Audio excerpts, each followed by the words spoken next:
అనుభవాలు ఒకటి చాలా స్పష్టంగా ఈ మధ్య చాలా ఎక్కువైన సమస్య ఏంటంటే పట్టణ ప్రాంతాల వాళ్ళందరూ కూడా చుట్టుపక్కల రియల్ ఎస్టేట్ పెరిగిన తర్వాత భూములు కొనేసుకోవడం, చాలా భూములు కొనేసుకోవడం జరిగింది. ఇక్కడి నుంచి దాదాపు 100-200 కిలోమీటర్ల దూరం వెళ్ళినా సరే మీకు వ్యవసాయ భూములు కనిపించే పరిస్థితి. అంటే అక్కడున్న పరిస్థితులు ఏంటంటే వాళ్ళకి వ్యవసాయం లాభసాటిగా లేని పరిస్థితుల్లో రైతులు భూములు అమ్మేసుకొని అమ్మేసుకున్న తర్వాత ఏం చేయాలో తెలియదు. అంటే డబ్బులు వచ్చినా సరే ఆ డబ్బులు మళ్ళా ఇంకొక ప్రొడక్టివ్ వర్క్లో పెట్టలేక ఆ డబ్బులు మళ్ళా పట్టణాలలో ఉండే వసతులు తెచ్చుకుందామని చెప్పేసి కార్లు కొనుక్కోవడం, లేకపోతే వెహికల్ కొనుక్కోవడం, పెద్ద బిల్డింగ్ కట్టుకోవడం అక్కడ ఆగిపోయి మళ్ళీ ఆదాయం వచ్చేలాంటి దాంట్లో పెట్టుబడి పెట్టకపోవడం వల్ల చుట్టుపక్కల గ్రామాలలో పేదరికం చాలా ఎక్కువ పెరిగిన పరిస్థితి, చాలా పెద్ద ఎత్తున జరిగింది. భూములన్నీ కూడా వ్యవసాయ రంగం నుంచి వ్యవసాయ అవసరాలకు మారిపోవడం వల్ల మేము ఈ మధ్య చేసిన ఒక స్టడీ ప్రకారం చూస్తే దాదాపు హైదరాబాద్లో ఇప్పటికి పర్మిషన్ వచ్చిన బిల్డింగ్ ఇల్లు కట్టడానికి పర్మిషన్ తీసుకుంటే వచ్చే 20 సంవత్సరాల కాలంలో హైదరాబాద్లో పుట్టి పెరగబోయే వాళ్ళతో కూడా వలస వచ్చి పెరగబోయే జనాభా కూడా సరిపడా బిల్డింగ్కి ఆల్రెడీ అనుమతి వచ్చింది. అంటే ఈ లెక్కన అనుమతి రాకుండా ఇంకా రియల్ ఎస్టేట్ కింద ఉన్న భూములు వచ్చింది చాలా ఎక్కువ. అంటే ఇంత వేలం వెర్రిగా భూముల్ని వ్యవసాయ అవసరాలకు మార్చేది ఉందో అది చాలా ప్రమాదకరమైన పరిస్థితులకు దారితీస్తుంది. ఇది ఒక ప్రధానమైన అంశం మనం చూపించాలి. రెండోది ఆంధ్రప్రదేశ్లోనే ముఖ్యంగా మన అది తెలంగాణలో నుంచి ఆంధ్రప్రదేశ్లో ఉన్న ఇంకొక లోపం కూడా మన ఈ భూ చట్టాలలో ఏంటంటే రైతులు కాని వాళ్ళు కూడా భూములు కొనుక్కోవడానికి అవకాశం ఉంది. అది మహారాష్ట్ర, పంజాబ్ మహారాష్ట్ర కానీ ఉత్తరప్రదేశ్ లాంటి రాష్ట్రాలలో లేదు. దానివల్ల మహారాష్ట్రలో భూములు కొనుక్కోలేని చాలా మంది ఇక్కడికి వచ్చి ఆంధ్రప్రదేశ్లో భూములు కొనుక్కున్న పరిస్థితి కూడా మేము రంగారెడ్డి జిల్లాలో చూసాము. కట్టించేది కూడా ఉంటుంది. ఇంకా చాలా మంది సినిమా వాళ్ళకి, ఆటలు ఆడుకునే వాళ్ళకి, వ్యాపారవేత్తలు వీళ్ళందరికీ కూడా భూములు ఉన్నాయి. హైదరాబాద్ చుట్టుపక్కల కానీ మిగతా చోట్ల కూడా ఉన్నాయి. అంటే వ్యవసాయంలో లాభసాటిగా లేని భూమి ఏదైతే ఉందో అమ్ముకోవడంలోనే వాళ్ళకి లాభం ఉంది కాబట్టి రైతులు అమ్మేసుకోవడం జరుగుతూ వస్తుంది. అమ్మేసుకున్న తర్వాత దాన్ని మనం ప్రొడక్టివ్గా మార్చుకోవడం వల్ల అక్కడ వాళ్ళు ఉపాధి దొరకకపోవడం ఇదంతా కూడా జరుగుతుంది. దీనివల్ల ప్రధానంగా జరుగుతున్నది ఏంటంటే రైతులు కూడా రైతు కూలీలుగా మారుతున్నారు. ఆదాయాలు రోజు తగ్గుతున్న పరిస్థితి వస్తుంది. 2012 ఫిబ్రవరిలో అనుకుంటారు నేషనల్ క్యాంపస్ సర్వే వాళ్ళు చూసిన లెక్కల ప్రకారం చూస్తే యావరేజ్ ఇన్కమ్ పట్టణ ప్రాంతాలకి గ్రామీణ ప్రాంతాలకి చూస్తే 88% తేడా ఉంది. యావరేజ్ ఇన్కమ్ ఆ యావరేజ్ ఇన్కమ్లో కూడా మనం బాటమ్ మోస్ట్ 10% తీసుకున్నాము.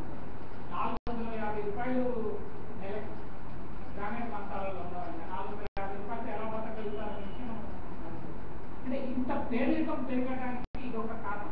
భూమి వ్యవసాయ అవసరాలకి మారిపోవడము, తర్వాత వాళ్ళకి ఆ భూమిలో చేయడానికి పని ఏం లేదు, పట్టణాలకు వస్తే మళ్ళీ ఉపాధి దొరుకుతుందని అది కూడా అది ఇంకో రెండో సమస్య. అంటే పట్టణాలు పెరిగితే ఉపాధి దొరుకుతుంది అన్న లెక్క ఏదైతుందో అది కూడా జరగకపోవడం కూడా జరిగింది. అంటే ఇదే నేషనల్ క్యాంపస్ సర్వే లెక్కలు తీసుకుంటే 2004-2009 మధ్యలో 58 మిలియన్ ఉద్యోగాలు క్రియేట్ చేస్తామని గవర్నమెంట్ ప్రామిస్ చేస్తుంది. ప్లానింగ్ కమిషన్ లెక్కల ప్రకారం కాంగ్రెస్ పార్టీ చేసిన మొత్తం భారతదేశంలో.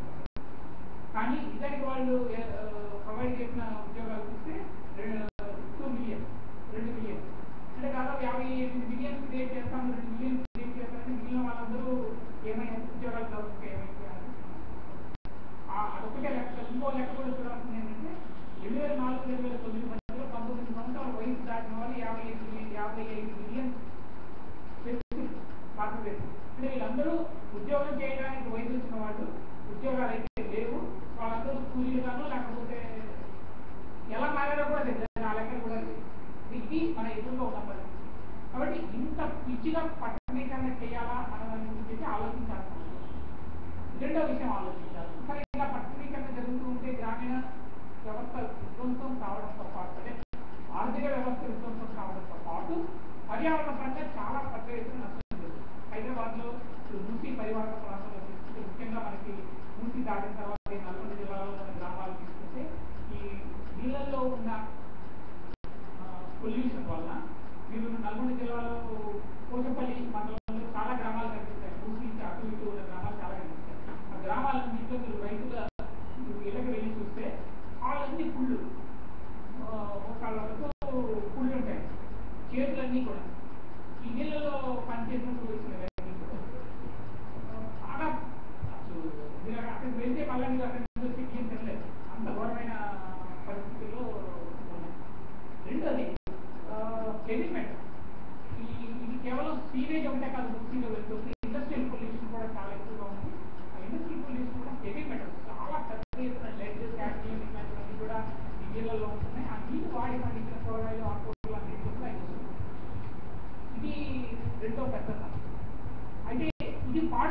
పాటు మనం వదిలిపెట్టాలి.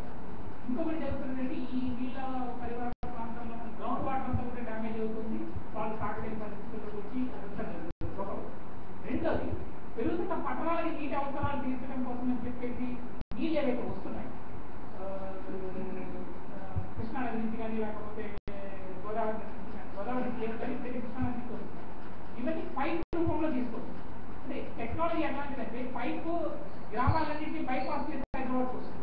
అంటే ఆ పైప్ వచ్చే దారిలో ఉన్న గ్రామాలన్నిటికీ నీళ్ళు వాళ్ళందరికీ ఫ్లోరైడ్ ప్రాబ్లంతో వస్తున్నారు. తర్వాత మనం వదిలిపెట్టిన నీళ్ళతో బాధపడుతున్నాం.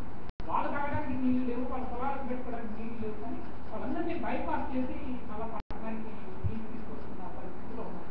ఇంకా ఎంత అభివృద్ధి చెందినా ఇదే జరుగుతుంది. ఆ నీళ్ళు ఇక్కడికి వస్తాయి, ఆ నీళ్ళు ఇక్కడ చాలా తక్కువ ధరకి కోకోకోలా లాంటి వాళ్ళ కంపెనీలకు ఇస్తారు, వాళ్ళు బాటిల్ చేసి అమ్ముకోవడానికి ఇస్తారు. కానీ దారిలో ఉన్న వాళ్ళకి మాత్రం అందుతున్న పరిస్థితి అయితే లేదు. ఇది చాలా ప్రాథమికమైన సమస్య. తాగడానికి నీళ్ళు లేకపోవడం, పంట పండించుకోవడానికి వనరులు లేకపోవడం, పండించినవి ఆరోగ్య ప్రకారంగా లేకపోవడం, ఇదంతా ఈ చుట్టూ ఇదంతా నడుస్తుంది.